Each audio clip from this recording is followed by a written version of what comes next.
Hi everyone, I'm James. Welcome to another episode of James Does Something. Now I know it's been a while and I'm sorry about that. It's because I've moved out and basically we've just been sorting everything out in the apartment.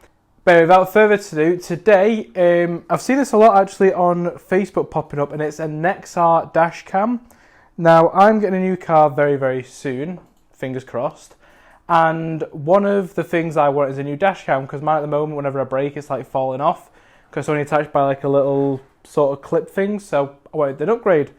So I got the Nexar Dashcam Pro, I believe it is. So I've got an exterior one to face out the front, and I have a little tiny interior one to show the inside. So this is what the bigger one looks like. That's the one that'll be facing outside and checking the road. And this is the one that's inside, just a little itty bitty thing that'll be watching the interior. Okay, so I've just opened it up, just because obviously usually you've probably seen when I open stuff, it just goes really slowly. So I have opened it up just then, after that clip. Okay, just so you can get a better look then. So this one will sort of sit like that and be facing, oh, there we go. This one will be sitting like that, facing outwards, and this one has like a interior bit with lights on it, so it can catch inside even at night. I believe this one has a night mode as well, and also has loads of other features which I'll go over in a second. But first, what I think I'm gonna have to do is I'm gonna have to plug it in, just in the apartment somewhere, and I'll be back in a second. I'll power it up and set it up, just so we can see how it looks. So 1 minute. Okay, so obviously you've got start by downloading the Nexar Dashcam app, which I have actually already done there. You've got a USB charging cable, a windshield GPS mount, a dual USB cigarette lighter, and an easy install guide. Or kit, should I say. And safe driving. Thank you. Right, let's move that out of the way. Okay, so as it said, this is the dual cigarette lighter. This is the USB cable, I assume. That I'm going to shoot. This is the GPS mount. So apparently this shows, I don't know how, because obviously there's no screen on this. Or is there? No, it doesn't twist, no. There's no screen on this, and there's no screen on this, so I don't quite see how it's meant to be a GPS. I think it just tracks it for, like, you know, if like, you know, you have a crash on the motorway, you can see. Because the Nexar compiles everything into, like, collision reports, if you have a crash or a bump or just whatever. So give me 1 minute, plug it up, and I'll be back in a sec. So when setting up this bit here, I had some trouble, because obviously you put it in, it just comes out very easily. What you actually got to do is on here, it's got like a slit in the side, and what you do is you've got to push it in there very lightly and then drag it across to secure it into position like that, so it doesn't come out. Okay, so I've just actually turned it on and plugged it in. So obviously I've got the Wi-Fi, I've got the GPRS bit here. Okay, and as you can see here, the Nexar, it made a little like ding ding ding welcome sound. So Nexar flash here, the Wi-Fi flash here. So I'm going to move over to my phone now. And let's see if we can't set this up. So, okay, yeah, let's start then. So the power is connected, the car engine is running. Well, yeah, we'd be using the plug in the house, so that's fine. You stay nearby the dash. Oh, there you go, already. So join. So Nexar, try again. There you go, make sure the camera's all, there you go, camera's connected. So if you do have any issues with it, through the app, do go onto the Wi-Fi manually and do it through there. But there you go, okay. Get off to a better start automatically as soon as you start your car. Set it, yeah, connect to Bluetooth, that's fine. You're good to go, your camera is all set up. Okay, so let's have a look. So there you go, yeah, we're going to blur that out. But yeah, so here I can actually see. But like I said, I can see exactly where I am. I can even start a drive. I can check my activities. So obviously I've not been on any drives yet, but it shows you, like that, it'll show you your location, and it'll also show you any clips you've saved. Automatically start recording. Right, let's change that. Yep. Some more. So you've got groups. So you can create a group apparently if loads of you've got it, and share clips between yourselves. Oh, there you go. So where to? So live feed, see your dash cam in action while you're on driving. So if I just go start drive then. There you go, so you can actually see then. There you go, so you can actually see the dash cam. Obviously it's not the best because it's still got the lens on the front, as you can see there. It does say take this off before driving, but I'm not driving, so that's fine. So if I say, hey Nexar, save the clip. Maybe, hey Siri. I don't know them because on the ad it shows you can speak to Nexa and get it to save the clip. I don't quite know. Anyway, let's just stop that though if I can. End drive. There you go, end drive. So there you go, it gives you a summary of your full drive. So you can see everything that was done on that drive. So obviously it was just here. But it does show the date. You can't really see that, it's very, very small at the bottom. You can see the date, time, and obviously Nexar. Then you can create a clip. So you can cut it down to the bits you want. There you go, so you can trim it down to just what you've seen. But yeah, so obviously I don't want that because I was only here. It's just worth also to mention with this, so it does actually, so that bit there at the very top, that's the power cable.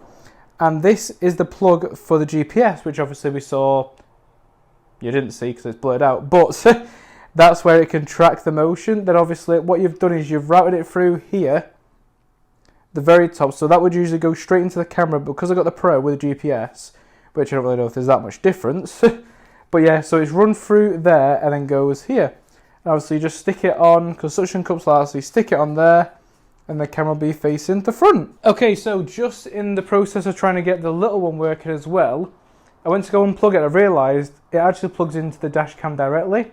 So obviously this is the one for the power, as it says, you can't really see the power, but there's an add-on function here, because obviously this interior one is an add-on, because obviously it's not essential to the dash cam, it's just an added one. I wanted it, thought it'd be funny, because a few weekends ago I went to go pick up my drunk sister, and it was funny as fuck. I really wish I caught the interior of the car, but I didn't because I didn't have this dash cam installed. I didn't have it then.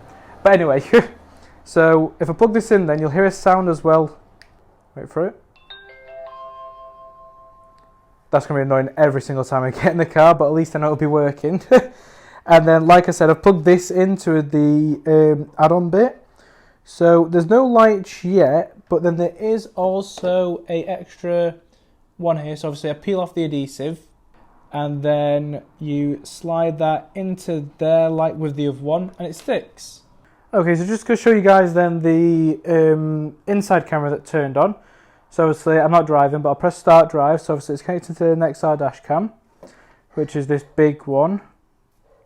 It's quite warm actually. Maybe it's because it's plugged into a house though and not an actual car.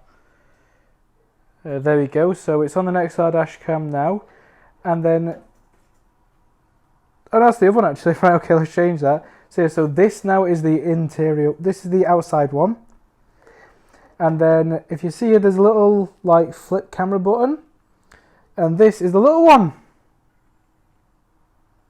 So you see that's going there. So yeah, that is pretty cool actually. So it's all done nicely together, and it's not obviously two separate like things here. Just one flip. And then if I press end drive, and then prepare video, I believe. Hi everyone, James from the future here. Just a little update on the Nexar Dashcam. So I've had a little play around with it now, and obviously it's not on at the moment. I will insert two clips at the end of this to show you how it looks when you're actually driving of interior and exterior. But the way you do it is so, just turn you around. So like here, if you go to press this button and then press play, you obviously get a clip of the drive I've done. If you want to view the interior, you can only do it while the dash cam's on. So obviously my dash cam's in the car, so I can't switch, but see, when I tried to switch it, it says it won't do it. So you can view the interior and exterior from the app. You can see the exterior without, so that's the one facing onto the road. But for the interior, you have to have the dash cam on. All right, back to past me. So yeah, that guys was the Nexar Dashcam. Okay guys, so thank you for watching that video. I do hope you enjoyed it. I do have some other videos planned. It's just going to take a while for me to get paid to go and do them, basically. Yeah, though, the only other thing I do have, which I think is quite a nice feature actually, it's just one of these little stickers saying recording this vehicle is protected by Nexar Dashcam. I won't put it on because it's cringe, but it's there anyway. Oh yeah, and then when you do turn it off as well, just power it off. You'll hear it in the camera, you'll hear it on the mic. Just does that to let you know that it's been turned on and it's been turned off. There you go, that one as well. This is an extremely long cable as well. I'm going to have to do something about that. There is actually a book. So yeah, there were 3 instruction manuals. The one... I don't know what it's doing. What are you doing? Shut up. So there is... What are you binging about? Shut up. Right. Yeah, sound right. So yeah, there is one book on how to set it up. There is one book about... That's not a book. About fine-tuning how to hide the cables. There's videos actually, so that's quite good actually. There's like QR codes and you just scan it and you can watch the video, or there is actually the paper instructions as well. And then there is just one thing, which is everything else, which is just, like it says, everything else. More information about the dash cam, probably some features, buttons, all that good stuff. But yeah, I will also at the end of this include a little, because I'm going out tonight, I'm going to put it in my car. So I'm going to do a little video, just like a time lapse of me driving to where I'm going, pick up some friends, go into the gym and then driving back. But I do hope you did enjoy this video. If you did, remember to hit the like button, subscribe to my channel, and if you want me to do anything, let me know in the comment section down below, and I'll see you in the next one. Thank you, see you later guys. So it is worth just mentioning, obviously this is moving nice and clearly now and there's no jittering at all. On the website, which you'll see another clip example in a minute, this is moving perfectly fine and there's no issue with the speed or anything. Everything's nice and clear. Obviously, it's a nice wide angle, so obviously it shows everything. Now, this is nice and smooth. The only thing is that when you go view it on the Nexar website, it is a bit jittery. But for incidents like this, because it says I did a hard turn-in, this is nice, smooth and clear. The next clip you're about to see isn't the best example. It is much better on the app. So you can see there how it's quite jittery and it just sort of stutters. When you are actually on the app and checking it, it does move nice and clear. So just don't let this clip be a representation of the quality. Because obviously the quality is nice and clear. It's just a lot better when you're on the app. Or obviously when you've got an incident to report, which is obviously what you want the dashcam for. I didn't mention in the video because I didn't quite know. It does also have a parking feature. So when you're parked, if your car detects like a bit of a bounce or a bump or something, like mine set off the other day when I was closing my boot, it does set off and just records like the past 10 seconds of each side. So it is definitely worth. But yeah, I'm just going to speed this clip up now, just so obviously it's not as long. But yeah, just give it a little look. I would honestly really consider buying this dash cam. It has been really good. It depending on your car, because my previous car, it was easier to hide. This one, it's a bit more conspicuous. Not from the outside, just on the inside. It's more filling up my screen. But yeah, I would honestly recommend this dash cam. It's really good. The app's really useful. And obviously, it auto starts, auto ends drives. And it also sends you notifications when a drive has started and when a drive has stopped. But yes, like I said, thank you for watching. Enjoy this little clip of me driving. And I'll see you next one. See you later, guys.